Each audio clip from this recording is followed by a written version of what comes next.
Hi everybody, today we're going to go over things to help with back pain.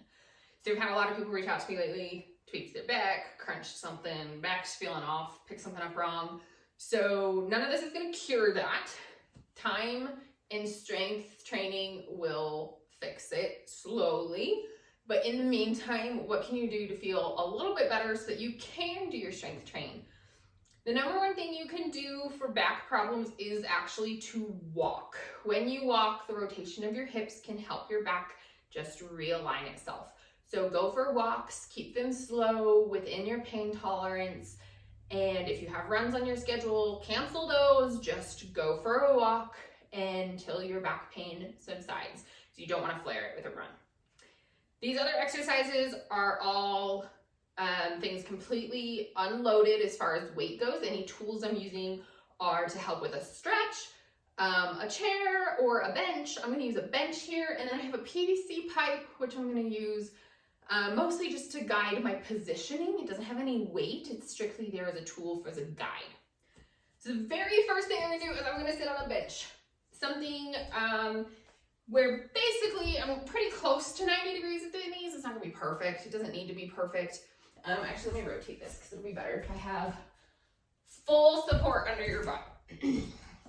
So the first thing we're going to do is called spinal flossing. So your spinal cord and all of your nerves, they glide inside a sheath. And when your nerves get tight, they flare and cause pain. However, you don't want to stretch a nerve. You want to remind your nerve how it can move gently. So that's where things like glides come in. So you can glide your arms, your neck, your legs, etc. For your back, the biggest one we're going to do is the spinal cord, because that's going to get the majority of the nerves in your back all at once. So you're going to find a comfortable seat. Make sure your butt's fully supported. Sit up as straight as you are capable of. And this is kind of a multi-part. So one part is we're going to lift our legs and flex our feet. Now, right now, my low back hurts, so doing that by itself is actually very painful. The second half of this is when our feet are up, we are simultaneously going to bring our chin to our chest, and then if we still need a little bit more, we can roll our back down just a little bit. And then we're going to release our legs back down and our head back up at the same time. So it's going to look something like this. Rest your hands wherever you need to be stable. You don't want to fall over doing this. So if it's a chair, maybe like grab the bottom just gently. You don't even need to death grip. And bring your feet up and your chin down. Flex those feet. Curve the back a little if you need to. Try not to lean back too much.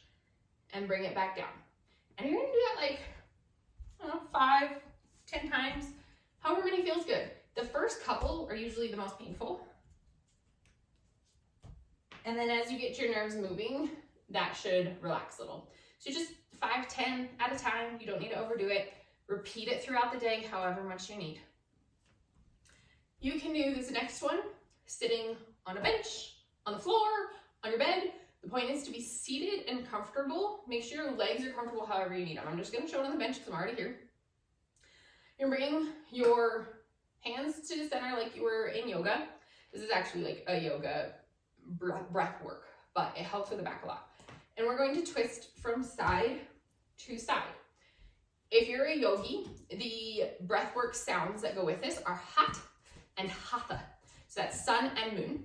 And it's just really, it's going to help with the breathing. The other thing you can do if you don't want to go with the yogic sounds are going to be breathe in, breathe out. You just want to be, so we're going to be in to one side, out to the others. Doesn't really matter which, as long as you're keeping a breath pattern. And you want to start really, really slow.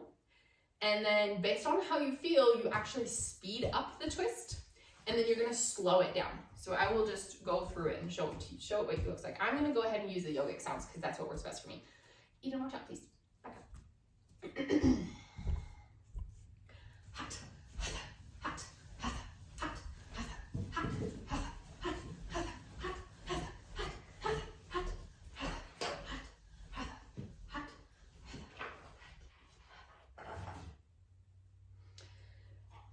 Once, twice through, all that's doing is it's really working that middle back here. You're getting that twist, but by being seated, you're making sure that twist is happening solely in your trunk and your back. So that's gonna help. It's also gonna help digestion anything bloating, anything like that can also really help with that. So bonus.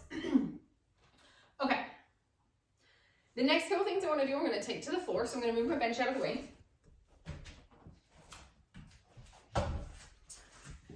I'm going to grab just any old boring foam roller. I like my long one for this. A shorty will work, but the long ones are better and simpler. I'm going to do this on both sides so you'll see what it looks like. I'm going to come down to my knees, kind of in a tabletop, but I'm going to sit back because I want to focus on twisting my back, not my hips. So I'm going to sit my butt back. It doesn't have to touch feet, just be seated backwards. Your hand closest to the foam roller stays down. Your other hand goes under your armpit and grabs this foam roller. And all you're going to do is just roll that foam roller out and twist towards it and back. You don't need to hold it for any amount of time unless it feels good. You're just going to do this a few, like 10 times each side. So then on the other side, you just move the foam roller over. Your body doesn't have to move at all unless you need more room for your foam roller. Same thing, sit back, hand closest to the foam roller stays put, other hand goes under the armpit onto the foam roller, and I'm gonna roll the foam roller out and twist just a few times. And if that elbow closest to the foam roller moves, that's okay. Now I'm not gonna move my legs at all. I'm gonna take that foam roller and I'm gonna put it in front of me. I'm gonna take both hands, thumbs pointed up, push them down onto the foam roller, and I'm gonna just roll out my shoulders. And just kind of breathe and stretch. If you get to a point where this is comfortable and feels good, there are a couple things you can do. From here, while you're already extended, you can lift one shoulder. And there we go, one shoulder.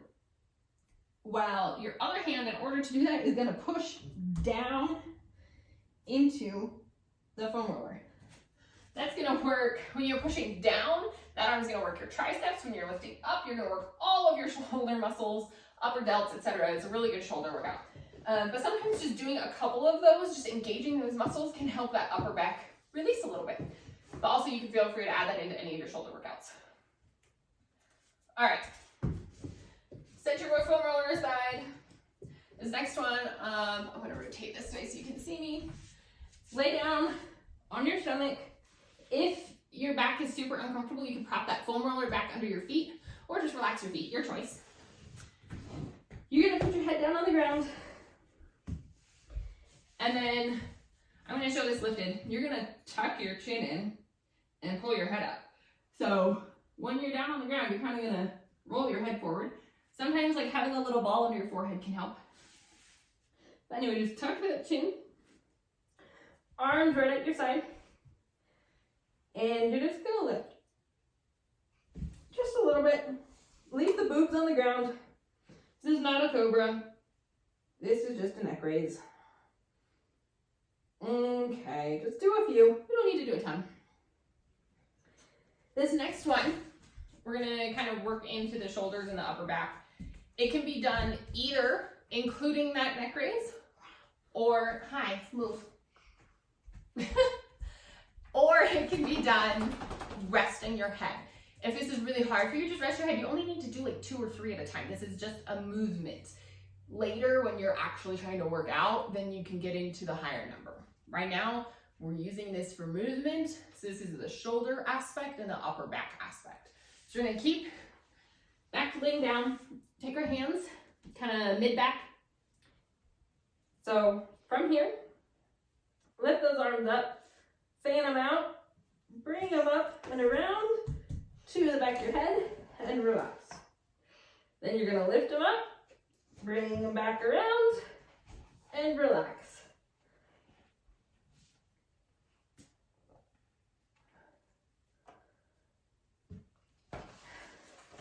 With the lift,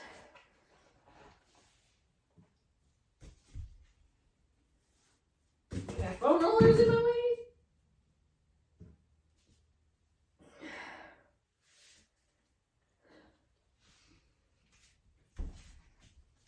So that's just your upper shoulders and everything else. All right. The next two, we're gonna give that upper back a break again, and we're gonna go back to the low back. I like using a bench. If you have like a box or something, that will also work. I'm using PVC pipe. A broomstick actually works really well for this if you don't have anything else. Everybody who lifts in a heavy world knows what good mornings are, but really what it is, it's a hip hinge. So you're gonna hinge your hip, but you keep your back all straight. And when you come back up, if you're standing, a lot of times you're using your hamstrings to pull yourself back up, but when you sit, you actually use and activate those really low back muscles.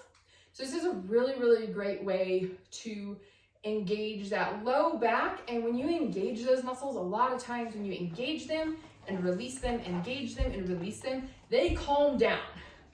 So if you're doing a workout, load it. Grab an actual bar, put some weight on it. If you've never done it before, or you're doing this for the sake of movement because your back hurts, grab a broom, a PVC pipe.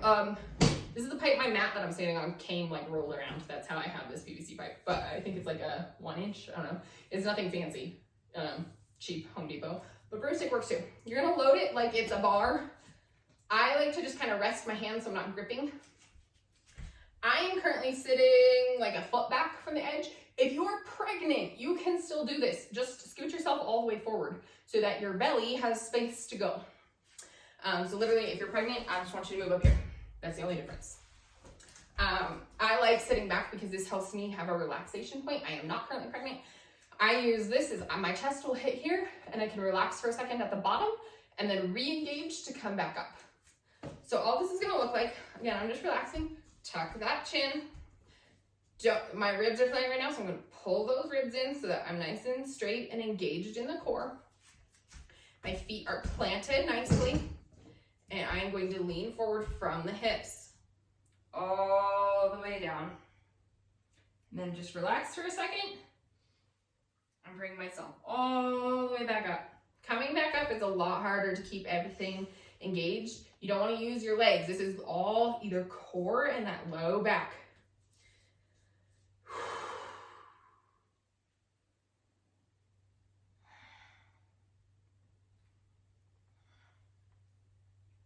Just do it a few times. You'll see I play with my toes. Sometimes that helps me just like keep my feet planted. I will dig my big toe in and lift all my other little toes. That's part of toe yoga. If you've never done toe yoga, check it out. You should have a link for it. Toe yoga is super great for your feet, but you can incorporate it into lifting. So just do that. You only want to do it like 5 times for movement when your back is hurting, especially if it's your low back. If you do it too much when your low back hurts, you can flare it. So it's kind of like that fine line of the movement is good, but too much is bad. So just do like 5 at a time, get up and walk around and see how it feels. The next exercise, the last exercise is, again, we're gonna take this PVC pipe. We're gonna kind of hold it behind our back. I'm gonna do this sideways so you can see.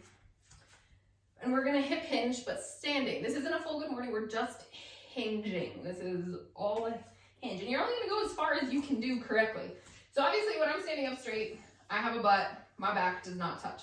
But as soon as I lean right out here, if I keep my core engaged, my whole spine is touching this PVC pipe. And I want it to stay there. Then I'm gonna tuck that chin, so my bum hits, so that's kind of my cue right here. And I'm just gonna bend at the hips. So it kind of looks like I'm sticking my butt back. And I'm gonna go as far as I can with no pain and proper form. And then I'm gonna come back up. When you come back up, you're gonna have to really use your glutes and your core. And obviously when it comes all the way back up, my back's gonna let go. That's unavoidable. Okay. Do those really, really slowly. And again, only do 5. Right now you're working through back pain. You want this to feel better. So you're just gonna do 5. And then walk. Can't emphasize that enough. Walk, walk, walk. No weight on your back leg. Don't put a hydration pack on. Don't put a backpack on. Just go walk with absolutely nothing. Nice and slow. Walk the dog, whatever. Saunter around the neighborhood. Get on the treadmill and set it to like 2. And just walk. Nothing. That's gonna really help your back and those nerves more than anything else. I hope you find this helpful, and may your back pain be gone.